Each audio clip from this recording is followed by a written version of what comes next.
Okay, welcome to the next video in my series on assembly language programming on the Atari 8-bit computer using the Mac65 assembler editor cartridge. I've been wanting to do this video for a couple days, but life keeps getting in the way. But here it is finally. The reason I was chomping at the bit to do this one is tonight we're going to talk about macros.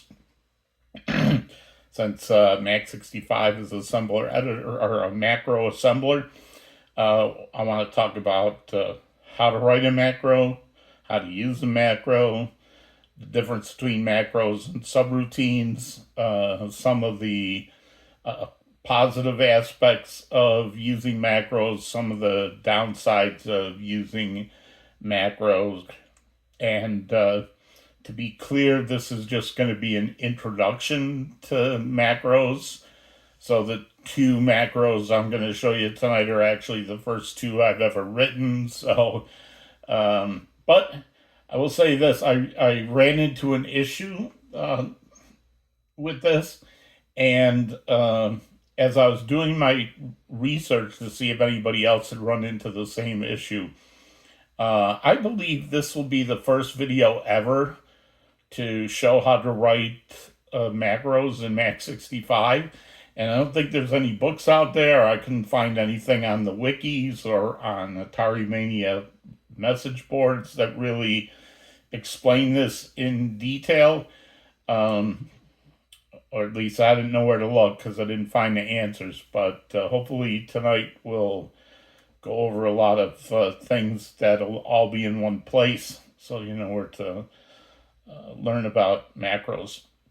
First couple things I want to clear up from, one thing I want to clear up from the last video, there was at about the 28-minute mark, and I was running through the demo, and I hit the joystick button to exit the program, and it looked like the computer crashed, and I spent a few minutes debugging it, and so on. It wasn't really a bug per se. It's just that DDT gets so spoiled with how good DDT is as a debugging tool that sometimes you kind of forget that when you're running your program within DDT, you're actually running your program inside another program, and when you end your program, you're hoping it will exit cleanly to DDT, and DDT will pick up and start running again.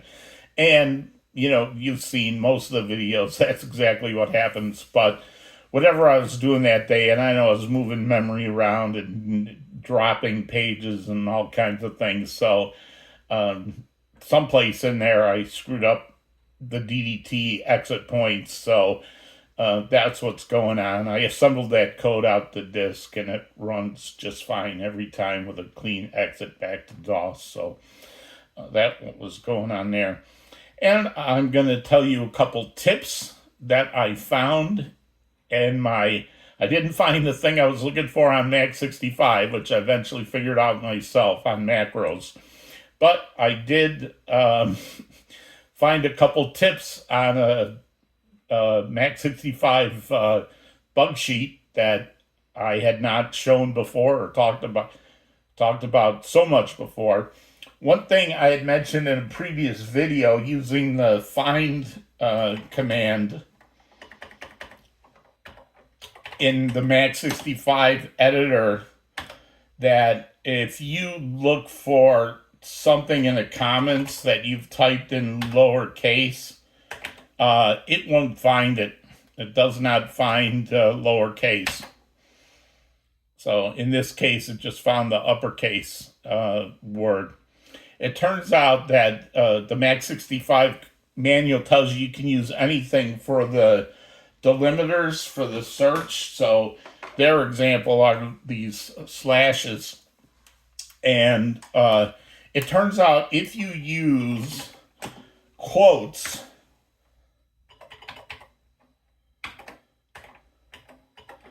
then Mac65 will do the actual check on lowercase. So if you want to find an exact something with lowercase in your comments that you wrote, put it in quotes. And the other thing I found is that Normally, if you want to list from the end of your, someplace in your program to the end, you would have to say like 1,500 and then some, 90,000, 9,000 or something, because you don't remember what the last line is. You can also do this. Just put a dash after instead of a comma. So if I do this, I'll only get one line. But if I put a dash after it, that will give me to the end. So those are 2 tips. Use quotes if you want to find lowercase, and use a dash if you want to do a list to the end of your program.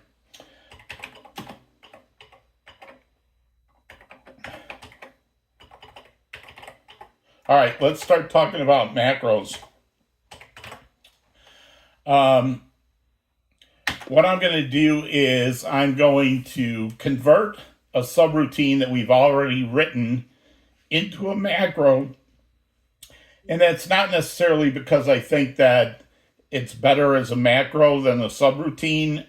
In the particular instance for set color, which is the one I'm going to do, I feel like I could go either way on whether it's better as a macro or a subroutine. And when I talk about the differences between macros and subroutines, you'll see what I'm talking about, or I'll explain more about why I'm like 50-50 on whether it's better as a macro or a subroutine. But the reason I'm doing it is not because I think it's better as a macro. It's because I want to illustrate what is different between something you wrote as a subroutine and something you wrote as a macro. And the best way to illustrate is take something we've already written as a subroutine and turn it into a macro. So in this case, it's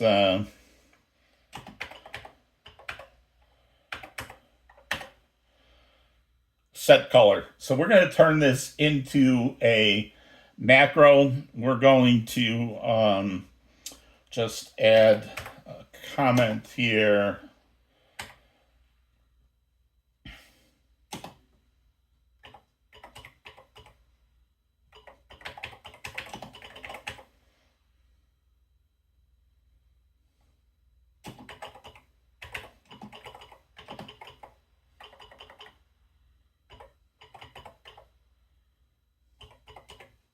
So just to review this is our subroutine. So it has a label that we can do a jump subroutine to this label. And then it's assuming that I already have a value in hue, I have a value in luminance, and that I've already preceded or preloaded the X register with the color register that I want to change the color in. So that's what the subroutine does. So how a macro works is you start a macro with a assembler directive called macro. And then you give your macro a name. Now, the macro name is not a label. It's a macro name. So I'm kind of like not applying my rules for like trying to keep labels of 6 characters or less. I want my macros to be as obvious as I can. And you end a macro with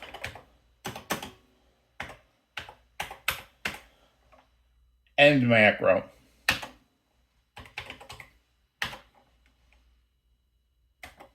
Oh, so, sorry.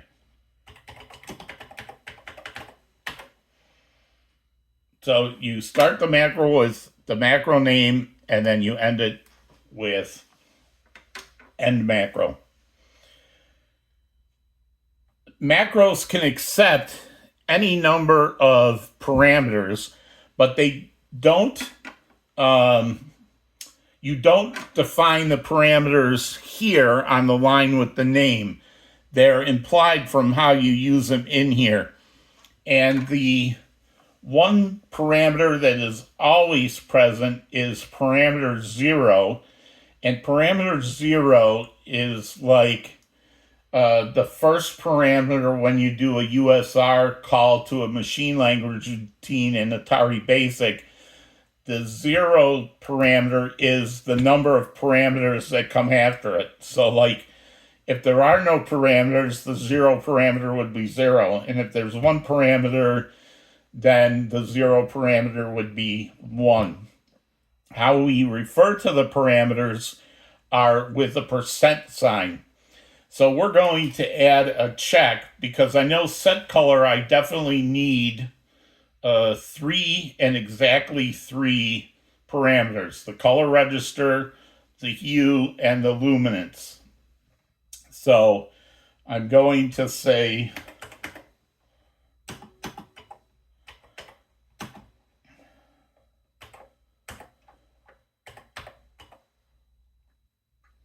so what this is a compiler directive that says if this macro is called and the number of parameters is not equal to 3,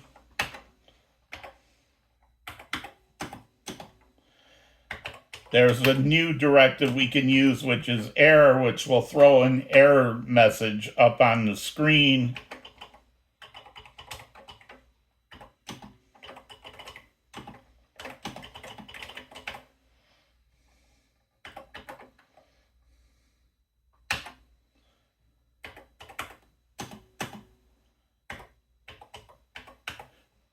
Else,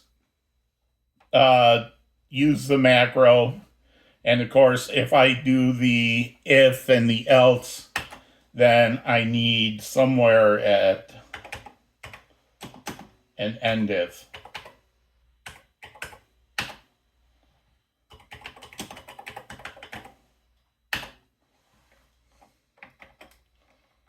So here we are. Here's a macro called set color.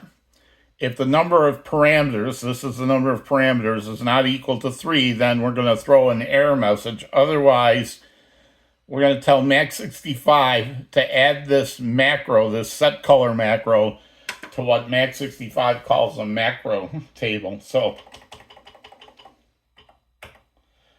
we need, so hue, this is 0 is the number of parameters, 1 is the color register, 2 is the hue, 3 is the luminance. So we're going to change this from saying load the accumulator with, here's the other thing about parameters to macros. Even if you're using 1-byte numbers or 1-byte values, the macro assembler or macro expander that expands the macros always treats them as a word, a 2-byte.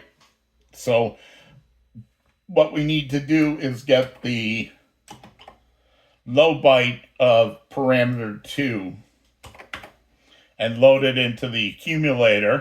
That's going to be our hue. And this is going to be the low byte of parameter 3. And we need to get the color register into X. That's parameter 1. So I need a line in here at 195 that says load the X register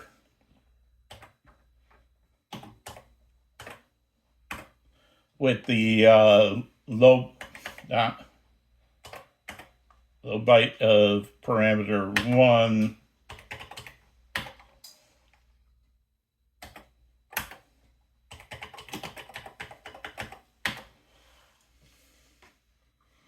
And this should be our first macro.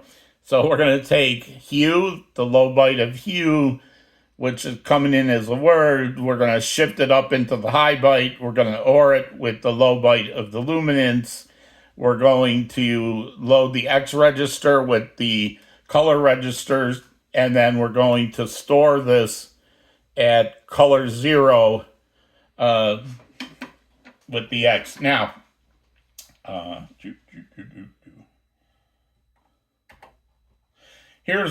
going to, if you're about to tell me I'm doing something wrong here, I am doing something wrong here, but I just want to show you what it is and then tell you what one of the big differences between macros and subroutines right away. So I'm just going to save this for now. And then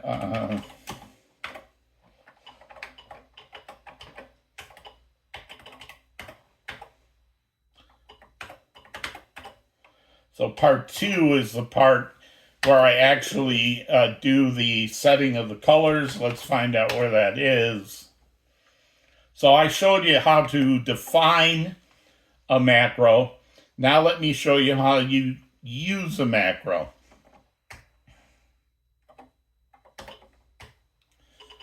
So you see here we have all these lines. So this is load the X register with the color register 4, load the hue with green, load the luminance with 15, and then jump to set color. But now we have a macro to take its place. So instead of all that, we can just say, now, a macro name can look a lot like a label. And in fact, sometimes if you make a mistake and you press 2 spaces and you type in the label name and you try to assemble it, Mac65 will say, I can't find that macro reference. So that's what's going on there. So label is 1 space in, right? So if I did this, that's a label. For a macro, to call the macro, you have to go 2 spaces in. It's like a brand new instruction or a brand new, it's like you're adding an instruction to the thing. And this is as easy as saying, I want 4, I want 12, I want 15, and they're separated by commas. And then I can actually get rid of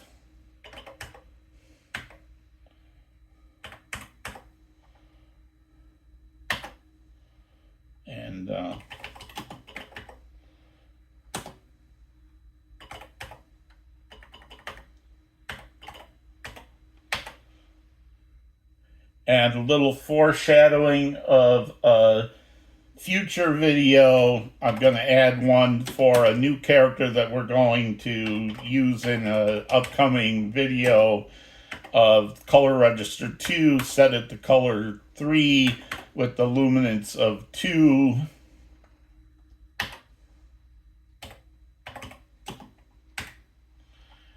And then at 380, we're going to set the dog color, which is register 0, color register 0, and a hue and a luminance of 0. So I move in 2 and I do set color. And I can now get rid of 390 to 420.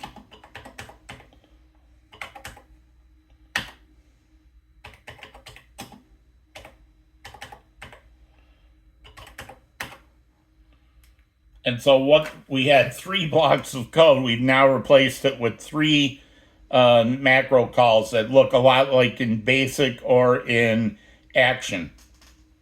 Now, this is in our dog part 2.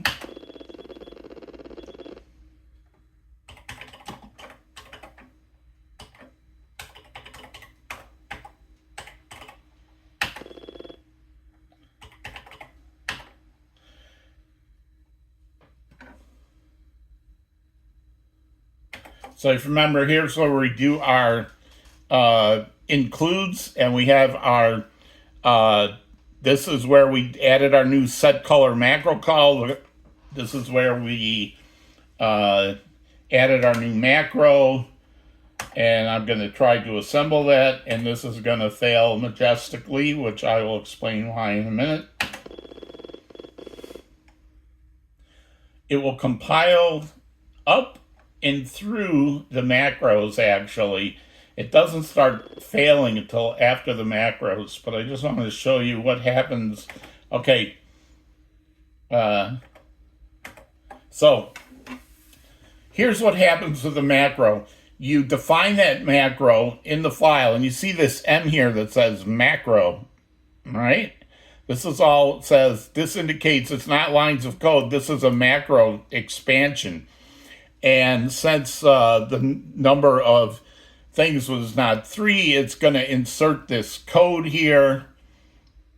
And you can see it's loading the accumulator with C, which is 12.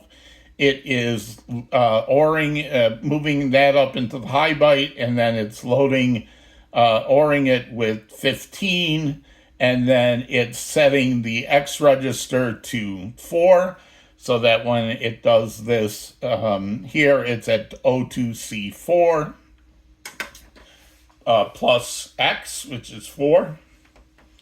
So you see, this macro actually expands fine, but in a second we're going to have, and so does the second one macro define, and the third one works okay. But then after that, we start getting a whole bunch of errors. And I'm not going to bother going any further there. Here's one big difference between macros and subroutines. Subroutines can be defined anywhere in your code. Macros have to be, they're like functions and procedures in action. You can't forward reference a macro. So here, I'm calling the macro here, but I haven't defined it to here. So you have to always define your macros before you use them. And that was the thing I ran into, and a thing it took me a while to figure out. There are 2 sentences in the Mac 65 manual that says the expansion of a macro in the program requires the macro first be defined. That's not actually true, as you saw, because it actually did expand the macro fine. It's just afterwards it clobbered all the labels. And there's another sentence somewhere. Remember, though, that macros must be defined before they can be used. So if you didn't see those 2 sentences in the manual, you were kind of out of luck. So how do we get around? So what we're going to do is we're going to go back here to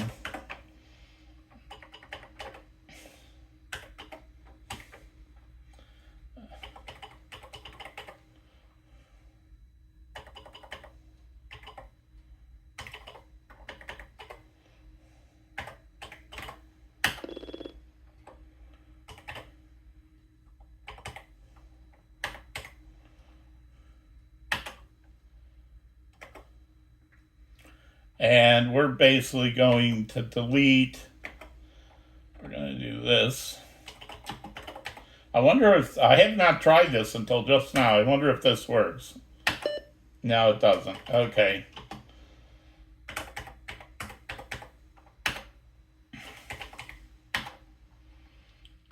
And we're going to change.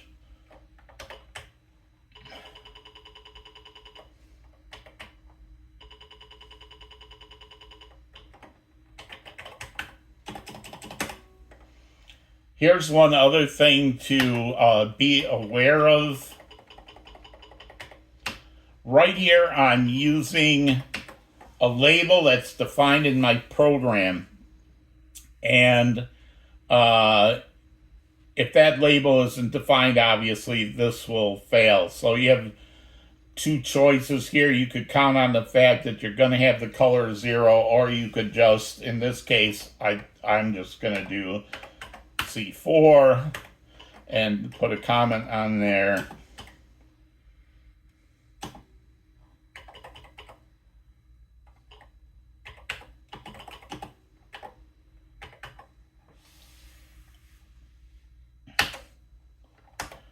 And we're going to save that as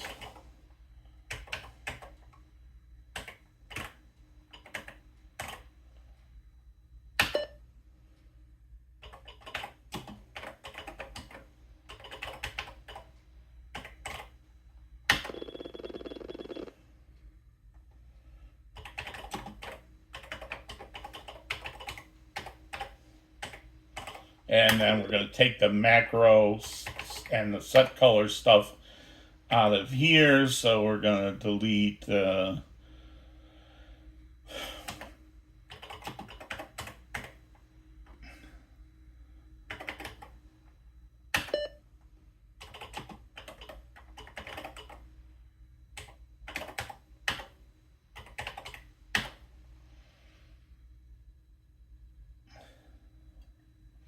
here's I want you to remember, and we'll save that.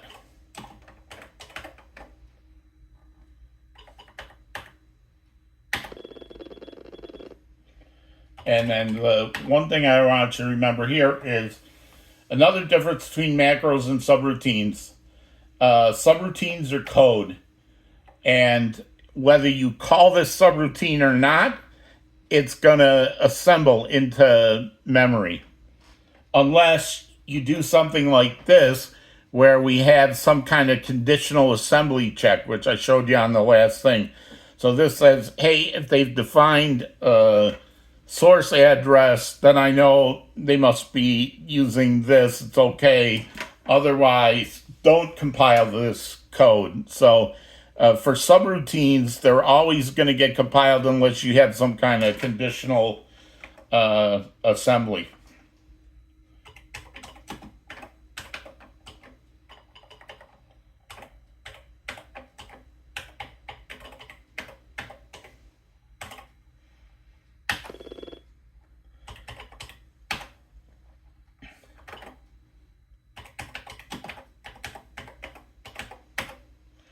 So what I'm going to start doing is I'm just going to put at the top of every program, right after the title and opt OBJ, I'm just going to put include.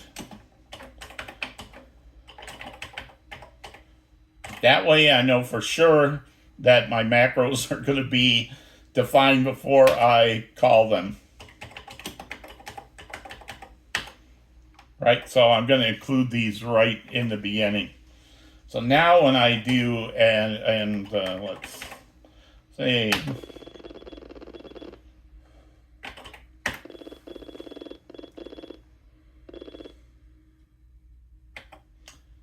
now, here's the thing to notice here. As I hit this include, and you see these macros here, notice there's no code being generated. So unlike subroutines, macros are not code. They don't generate code in and of themselves when you define them. And if you never call this macro, this stuff will never go into memory. So you could include as many macros in your macro file as you want, and if they don't get called, they won't get assembled into memory. The flip side of that is, and you'll see when we get down below, so the macro definition here is going into what I said. There's a macro table and that Mac65 keeps. So later when it sees the word set color as a macro, it'll go and do what it calls an expansion, which is to change the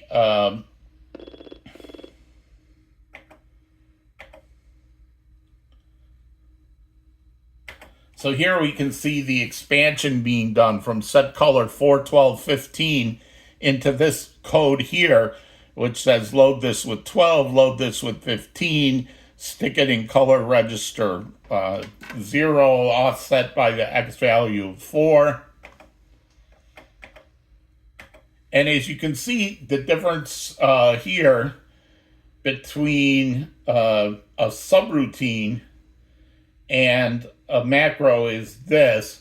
When I had set color as a subroutine and I jumped to that subroutine was only written So all this code here was only written once in the subroutine.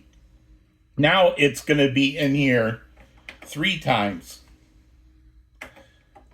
We did manage to delete some code before. I think probably a little less code than this. But so macros can generate a little more code than a subroutine does, because every time you call the macro, it expands the whole bit of code. So when you write macros, one of the keys is you want to keep your macros short. Keep them as small as you can. Don't write a big, long macro. Like you wouldn't want check move, or I'm checking the joystick move, to be a macro, right? You don't want that. So, and to show you that once I move these macros to the top,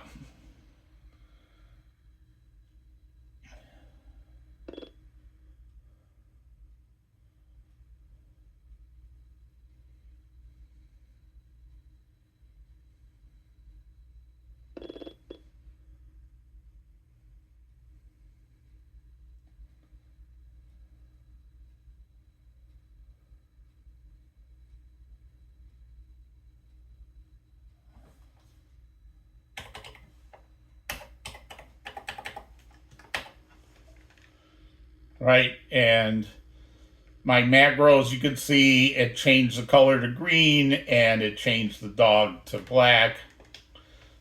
And DDT is playing nice with my program today. All right, so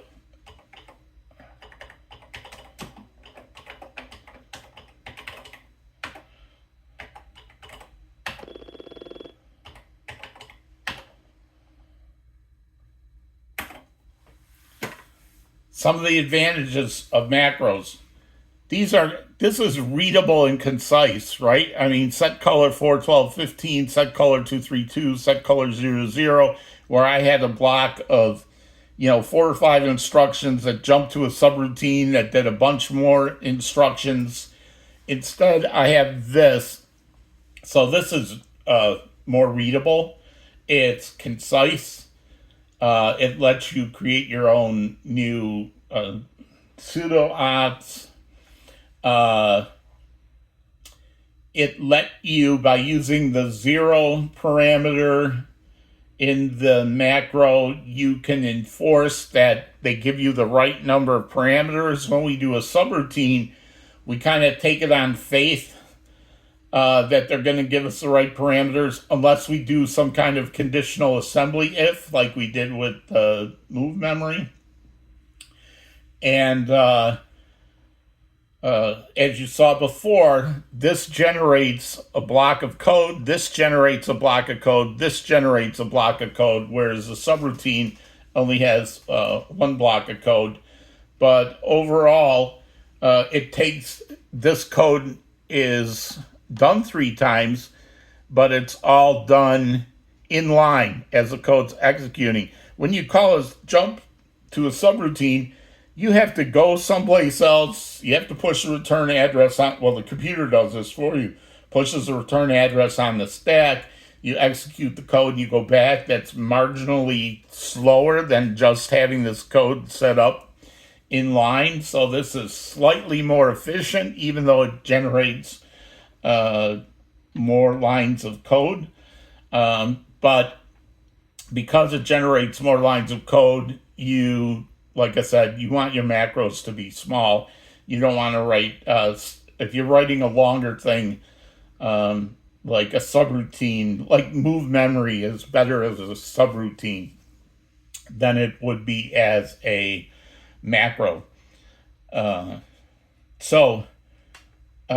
the other thing is, right, that you can't forward reference a macro. You have to put it before you use it. Whereas a subroutine, you can put it anywhere in your code and it's going to work. So whether I would use set color as a macro or a subroutine, like I said, 6 of one, half dozen of the other. I mean, it may be marginally faster. It's certainly clearer to read. So, I would go either way on that. But now I'm going to show you a second macro that I feel is more useful, and I'll explain what that one's going to be in a minute. So,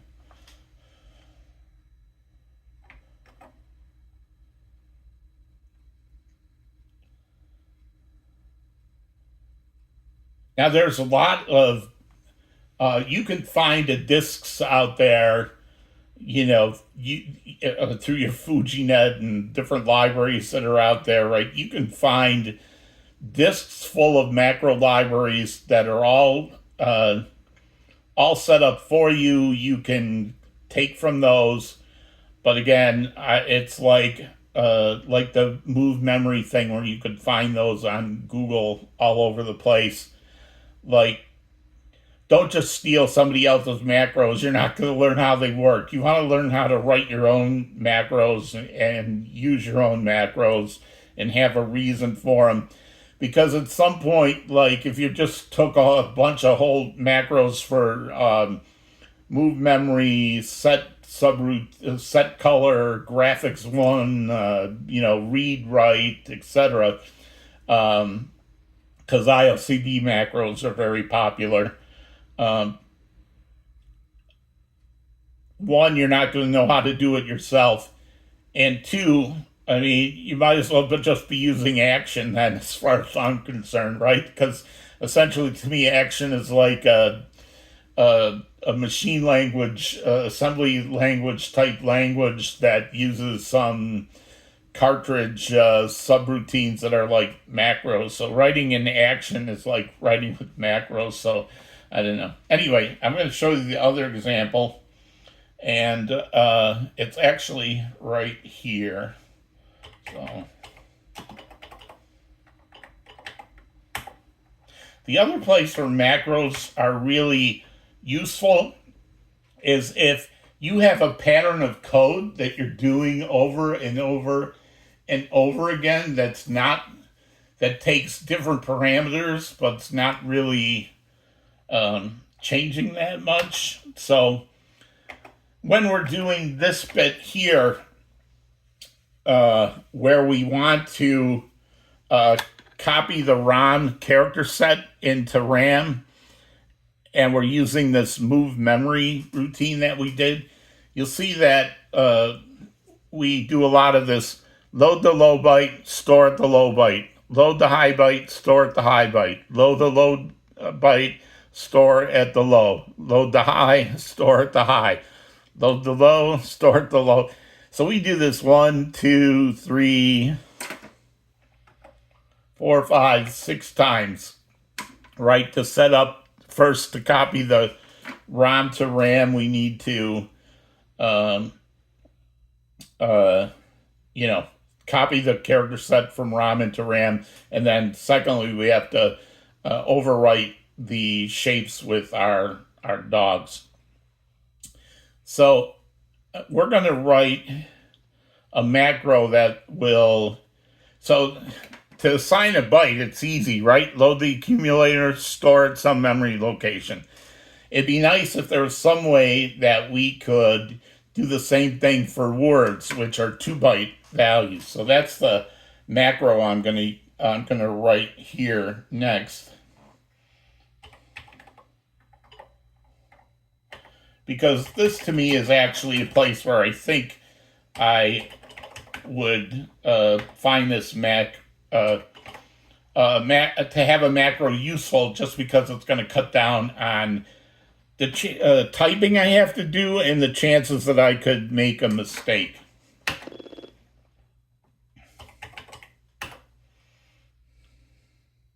So we're going to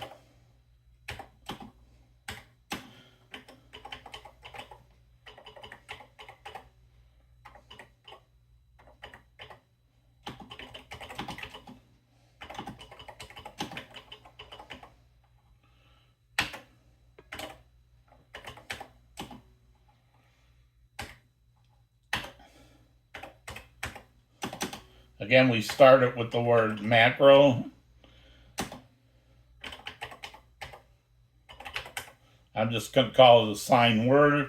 So I'm going to assign a word value to another I'm going to assign one word to another word.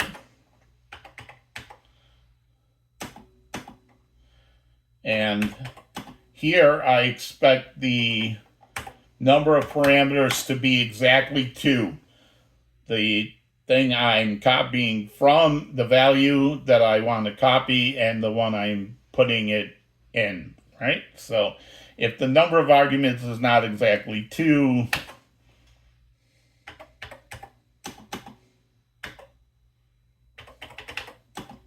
we're going to throw an error message.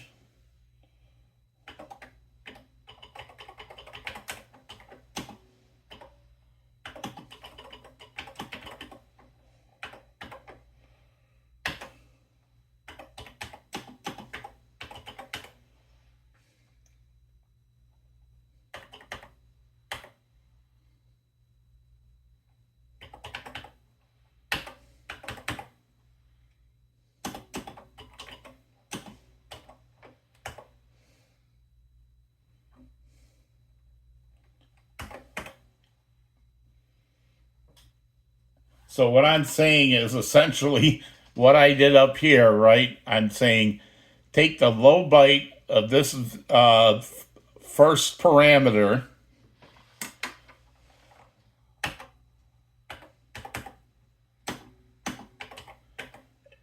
and store it at the low byte of the second parameter.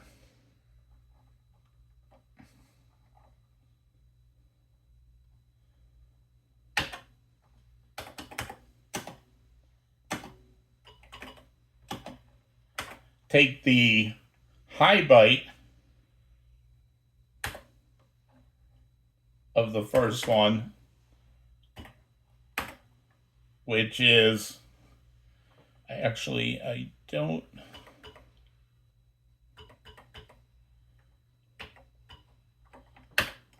need that.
All right, I have to be careful with this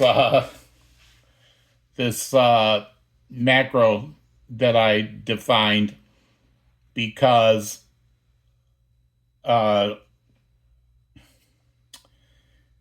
in this one here, I'm not. So here I'm loading the address. I'm loading this actual value 0E000 is my word that I want to assign to source address. I don't want to assign the value of ramset, which is the address of ramset, which is in 0 page. I would want to use the value of what's in ramset. This is an address. Ramset contains an address, but my macro does not work for this one, but it will work for this one. So it's 1670.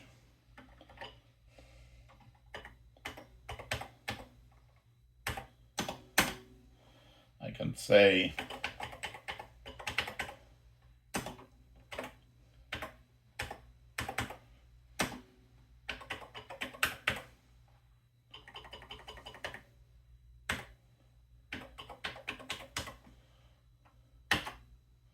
I can delete 1680.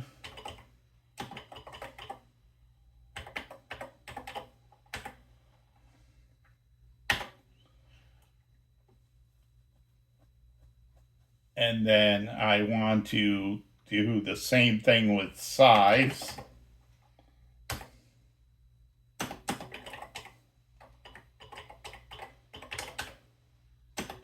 So what I want to do is assign this actual value into this address. I want not what E00 is pointing to. I want source address to hold E0 and 00. Same thing here. The size, I want to copy 2 pages to size. So I couldn't do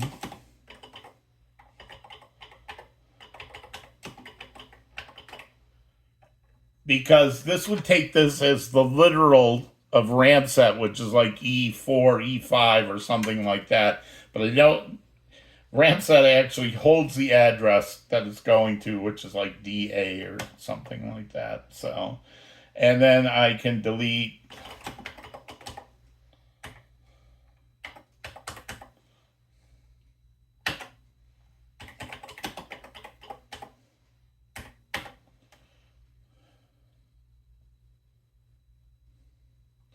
same thing here. I don't want to use this with my new macro, but I can use this because I want to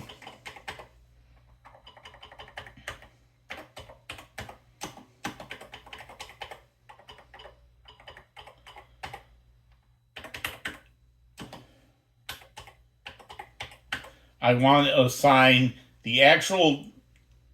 So this is a label which references a memory address, and that 2-byte address is what I want to copy into source address.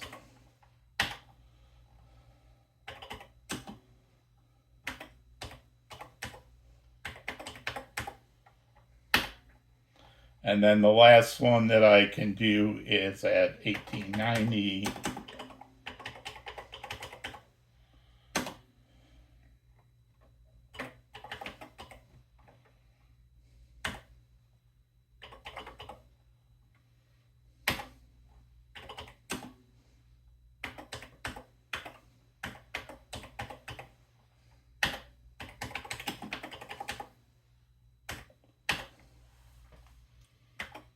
So this lowers memtop and assigns RAM set and the new memtop to my new memtop. This sets up the whatever address is in RAM set into destination address. Then I'm going to assign source address to be E000 and the size to be 2 pages. Then I'm going to say, hey, in the destination address, I want the high byte of RAM set plus 8 times 128 into destination address. Here, I want this address of dog shapes to go into source address and the size of 18 to go into size. I'm going to save this.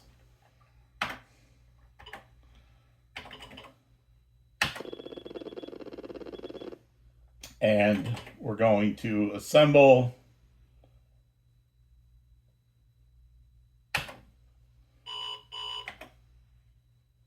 Oh, we're not going to assemble that.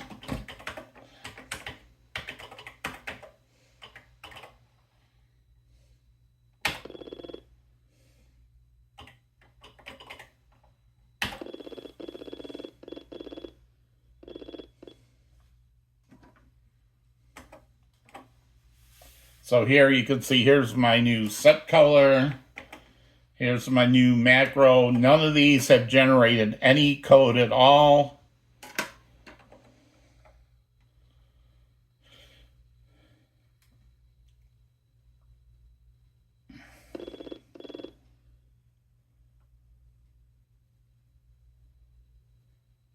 Here is our first macro set of macro expansions. Our second set of macro expansions, you can tell it by the M. And the third set of macro expansions.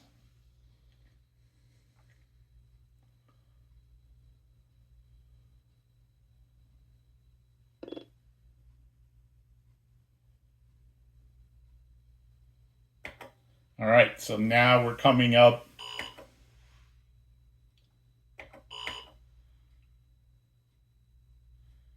Oh, that's why I needed to do that. Okay, yep. There was a...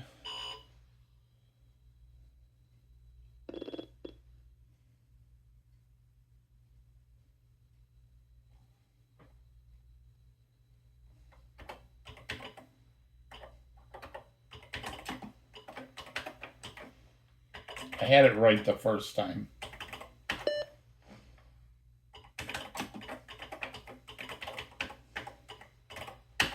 What's one of my videos without a mistake?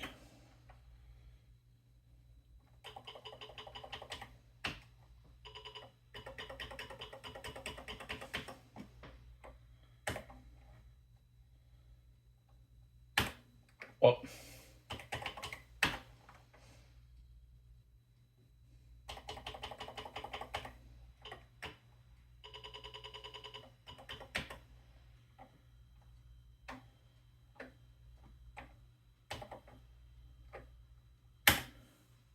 the reason you need to specify the low byte here is that if you don't do that, it thinks this is a 0-page reference because it takes just the low byte and it thinks it's a 0-page reference, and you can't do that. So you need to say that's the low byte.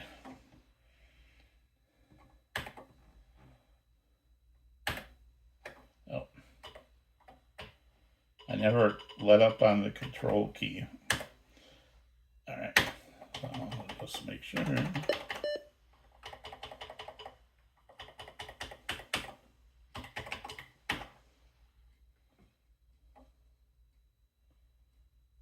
All right, let's try that again. Save.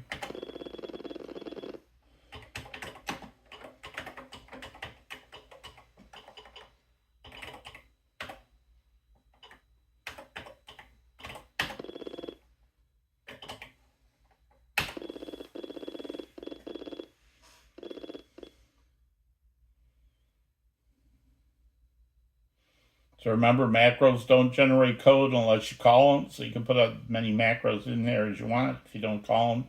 Be careful about using labels in macros. So our first macro expansion.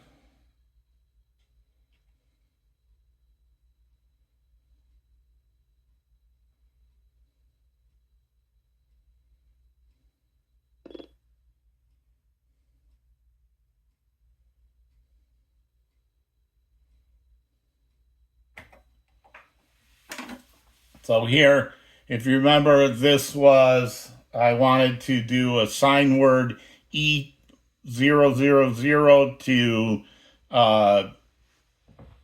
to source address, which is D8 and D9. So here, this is the low byte to the low byte of source address. This is the high byte, so this is E000. That's going to D8 and D9. That's what I want for that one. This one is saying 2 pages, so this is 200 to DC and DD, which is size.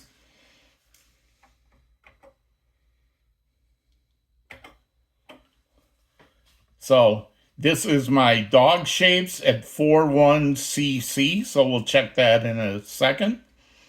And this is the size, which is 0 in the high byte, 24 in the low byte, going to DC-DD.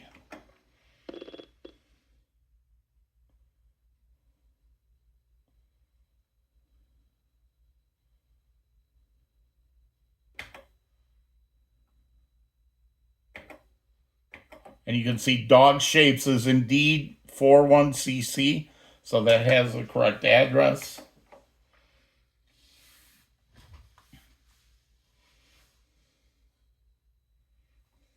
And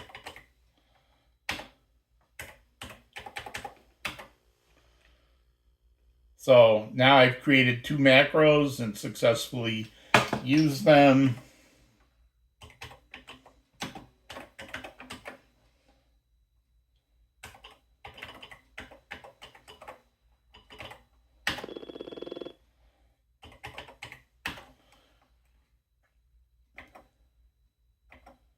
Now, and here's where I've done the 3 set colors. The 3rd set colors for the next video, so just so you know.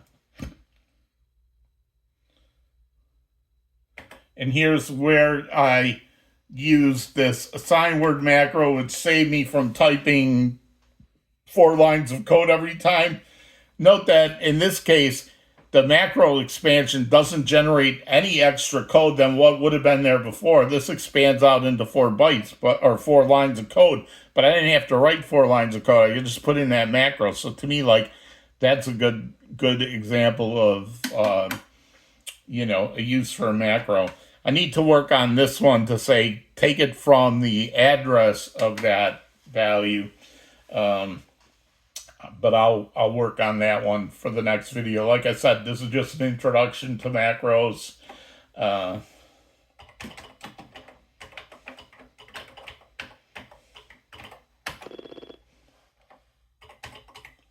So again, here's our 2 macros. Define it, start it with macro and the name of your macro. And then if you want to check the number of parameters, you can do that. Here's your code.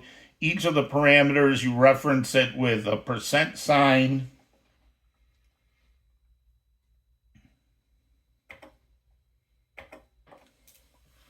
And, this worked, but I'm going to fix this anyway. There's an implied end if at the end of the program, but I just want to make sure that's correct. Right, okay. And there you have it. How to write a macro, how to use a macro, some of the reasons why you would or wouldn't use a macro. They're readable, they're concise. They can save you typing. If you've got your macro and you know it works, you know it's reliable, there's less chance of you doing typos if you're only typing 1 line instead of 4 or 5 lines of code, especially if you type like me. Macros are not assembled when you include their file. They're not code. So macros, again, these macros are not code. They can generate code inside your code if you call them. But if you don't call them, the only thing they do is take up space in a macro table, which I don't know how big that macro table is. They're also a little more efficient than calling a subroutine, but remember, there's no forward referencing macros. They have to go before you use them, unlike subroutines, which you can put anywhere, and you want to keep your macros short.